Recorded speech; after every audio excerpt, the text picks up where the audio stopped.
Tu galères à vendre, malgré tous tes efforts sur Insta, en story, en MP et voire en pub, tu t'es dit OK, je vais essayer l'emailing, mais tu t'es vite retrouvé à envoyer 2 newsletters sans grand résultat. Et tu t'es demandé si c'était vraiment pour toi. Dans cet épisode, je vais te parler du vrai déclic qui change tout quand on veut vendre par email. C'est pas un hack, pas une technique miracle, mais un changement de posture, de stratégie et de regard. Je vais te partager 3 prises de conscience clés qui ont tout changé pour moi et pour les entrepreneurs que j'accompagne.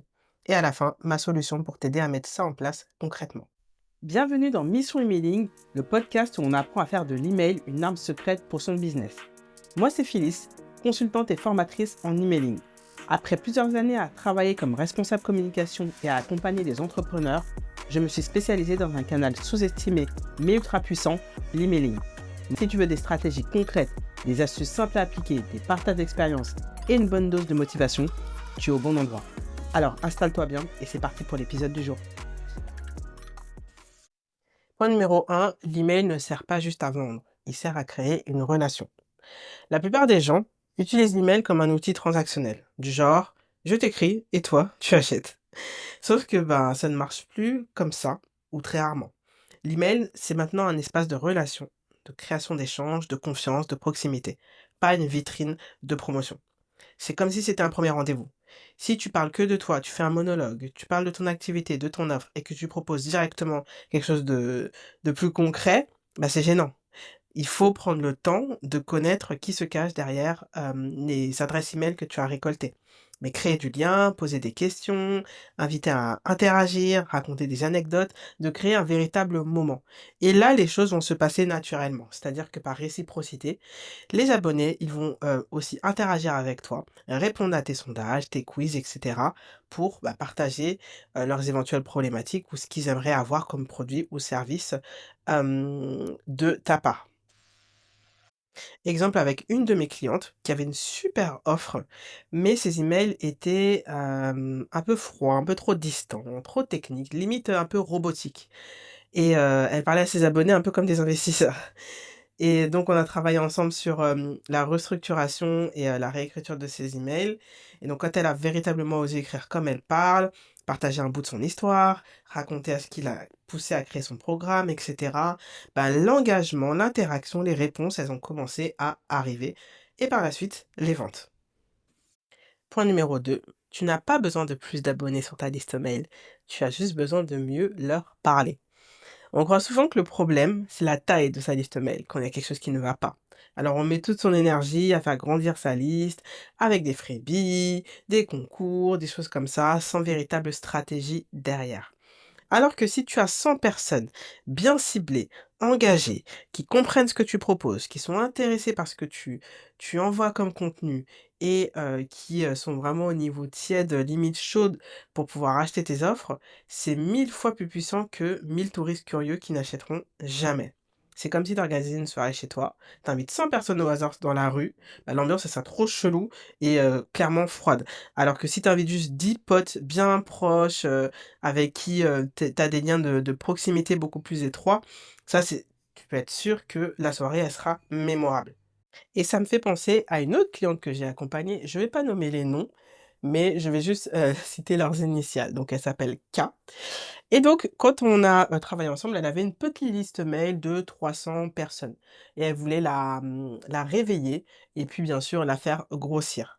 Donc, on a quand même travaillé à réengager cette liste existante et à attirer de nouvelles personnes parce que, généralement, si tu laisses ta liste mail à l'abandon, c'est pas bon signe. Enfin, en tout cas, il va falloir ramer pour la réveiller et c'est mieux de l'alimenter aussi avec, des contacts beaucoup plus récents. Mais donc on a retravaillé ça, ces formulaires, ces emails de bienvenue, mais surtout, surtout le plus important, son message. Et donc résultat, ces statistiques se sont mieux portées. Ces premières emails de vente ont converti bien au-delà de ses attentes. Et ce qu'il faut savoir, c'est aussi ma petite fierté, c'est qu'elle est aussi présente sur Instagram et à date, elle avait à peu près, 9 900, abonnés. Donc là, je pense qu'elle doit être bien au-delà des 10 000 abonnés et en fait, elle m'avait partagé que elle avait lancé une formation, donc dans le domaine, de l'immobilier parce que c'était, son industrie et cette formation, elle ne se vendait que par email. Enfin franchement, j'étais trop, trop heureuse parce que ça montre vraiment que, Les chiffres entre guillemets, ça ne veut rien dire.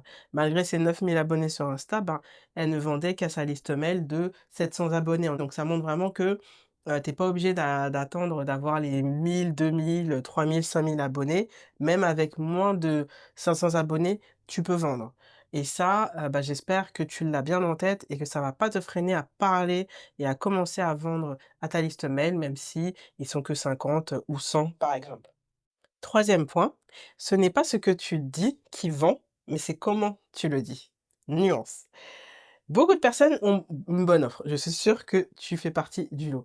Mais là où ça pèse, c'est la manière d'en parler. Ça manque souvent de clarté, d'envie ou même de cohérence avec ce que ressent véritablement leur audience. Et donc là, le petit problème qui pêche, c'est de ne pas connaître assez sa cible et vraiment les envies, les besoins, les frustrations de sa cible. C'est important d'être au clair là-dessus au moment de la période de vente. Même au moment du contenu, relationnel, c'est important. Mais au moment de la vente, c'est vraiment sur ça qu'il faut s'appuyer, dans la rédaction de ses emails. Et vendre, ce n'est pas parler de son produit, c'est montrer à quel moment précis il devient la solution évidente pour la personne en face. C'est comme un cadeau, tu peux avoir choisi le cadeau parfait, mais s'il est mal emballé ou que tu le donnes au mauvais moment ou même à la mauvaise personne, ben, la personne à qui c'était destiné, ben, elle risque de passer à côté. Et concrètement, ça me fait penser à M, donc une autre cliente. Elle avait une superbe offre d'accompagnement dans le coaching. Franchement, ses emails étaient bien, hein, franchement, ils étaient bien structurés, intéressants. Mais il y avait vraiment un problème de fond. C'était présenté plus en mode, voici ce que tu vas apprendre, très factuel et même parfois un peu trop long. Donc ce qu'on a fait, c'est qu'on a retravaillé vraiment le contenu.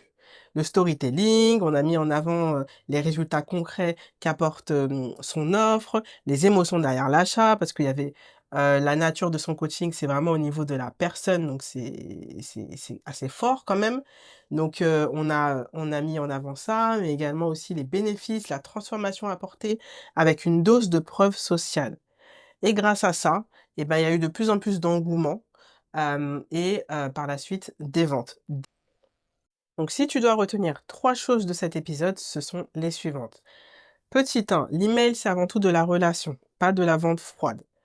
2, ce n'est pas le nombre d'abonnés qui compte, c'est leur qualité et ton lien avec eux. Et dernier point, ton message, il a besoin de clarté, d'émotion et de structure pour convertir. On s'en fout des fonctionnalités ou autres.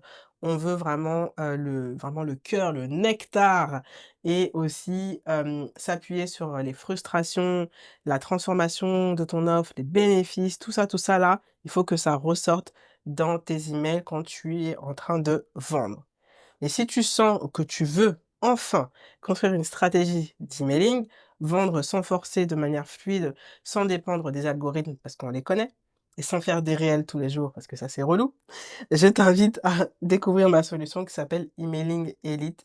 C'est un accompagnement stratégique individuel pour t'aider à transformer tes emails véritablement en machine à vendre, créer de l'engouement, de l'engagement, de l'intérêt et amener de manière structurée et stratégique vers la vente. Le lien, il est dans la description de l'épisode. Je te laisse le voir en détail et puis tu peux m'envoyer un DM sur mon compte Instagram si tu as des questions.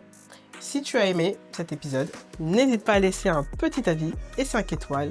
Ça m'aide énormément et ça aide le podcast à gagner en visibilité.